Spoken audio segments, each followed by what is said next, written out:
To Johannesburg, the Mayor Kabelo Gwamanda says it'll take some time for water supply to be fully restored despite a slight improvement in distribution. Now, some communities are still without water, days after a technical fault at the Eikenhof pump station caused disruptions. Let's bring in the CEO of NPO Watercan, Dr. Ferrial. Adam, it's always a great pleasure talking to you. Thanks so much for coming on to Daytime Update. Where do we begin in terms of just understanding what happened at Eikenhof and how residents and hospitals and businesses have been affected? Good afternoon, Michelle, and thank you for having me. Yes, I think that what it shows is that our infrastructure is at a very fragile point. So that when things happen at, like, for example, Eikenhof, it can affect the entire city, and that's what we've seen. What is shocking is that, for the first time in a very long time, many of our reservoirs were actually very low. In fact, some of them just 10%. And this is the thing about what happened at Aken Hof. There have been different stories, and that is why we, as Watercan, were saying we needed to have more information and direct communication with Joburg Water and the city of Joburg. Yeah. It's interesting because our lexicon as South Africans has changed so much over the years, hasn't it? We've now come to know load shedding. It's part of our everyday conversation. We now know water shedding. Also, we're all becoming sort of semi-experts on power stations and pump stations and how they all impact us. I think that maybe 15 or 20 years ago, we wouldn't have known as much as we do now about how we get our electricity and our water. Exactly. And it's not a bad thing, because that's what we need, actually. We need to be more involved as citizens. We shouldn't be like just saying, oh, well, I pay my taxes so then things can get on with it. If we're more visible, if we're speaking out, we can hold government accountable when things go wrong. And we have someone that can be held accountable. Yeah, absolutely. And suddenly we're talking about, do you have a JoJo tank?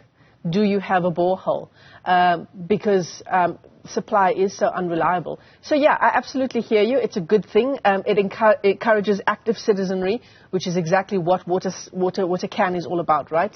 Scientists like yourselves getting involved with the everyday running of our city. But on the other hand, we do pay taxes, and we should expect that these services are rendered. Absolutely. Absolutely. We're not saying that the services shouldn't be rendered. We're saying that what we want to do is, with active citizenry, make sure that they actually happen properly. What's going on right now, Michelle, is not going to go away in the near future. It's not going to be, we might have next month be fine. But this issue we're experiencing with a failing infrastructure in, the economic hub of South Africa is something that is not going to go away. It needs to be monitored. And it needs a constant communication. It needs open doors and transparency. So we don't have to wait as people in the city when things go wrong that then there's media briefings. Watercan proposed a water forum.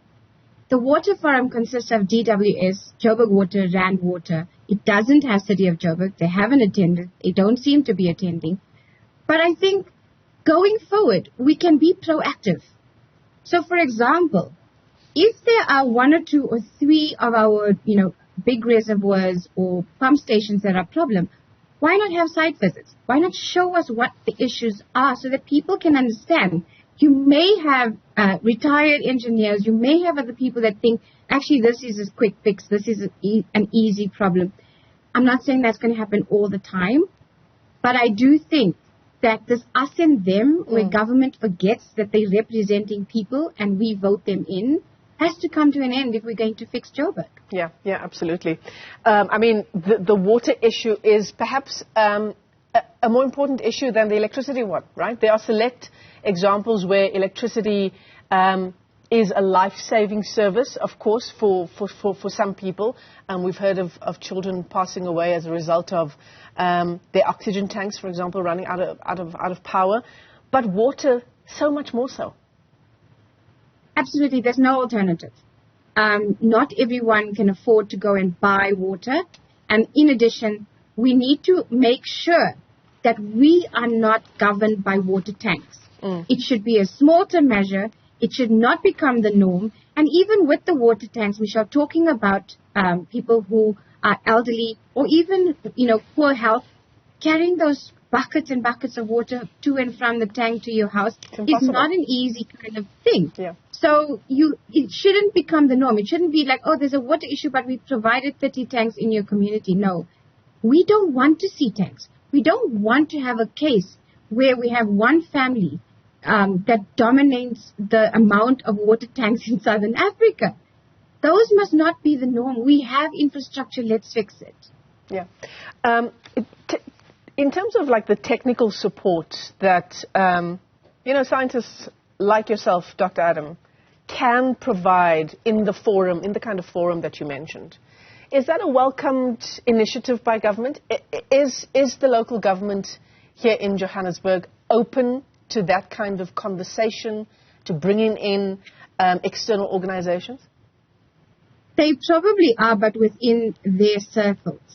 In terms of having a proper, open conversation with civil society, that is yet to be had. It shouldn't be a tick box exercise. And you're right, there are people that can offer a lot of expertise. We're working with lecturers at universities, engineers, that can provide insight. They can say, well, actually, and prepare us. If this is not going to be fixed in the next 5 or so years, we as the residents need to be prepared on how we're going to deal with that. So that every time we have these outages and it's not going to go away, we are not surprised and shocked. But no, I do not think that the city of Joburg is there yet. I mean, Michelle, if you just look at the kind of mayor changing chairs, we've changed so many mayors in such a short space of time. All of this creates an instability within a city that's supposed to govern. Yeah, it's very interesting that you say that this is not going to change in the next 5 years. We are in an election year. It's 2024, probably one of the most important elections we've had in our country since 1994, 30 years ago. There's a lot at stake, isn't there, this year? And we can't overstate that. Yeah. Absolutely, and water is going to be the political card that people are going to use and how they're going to use it.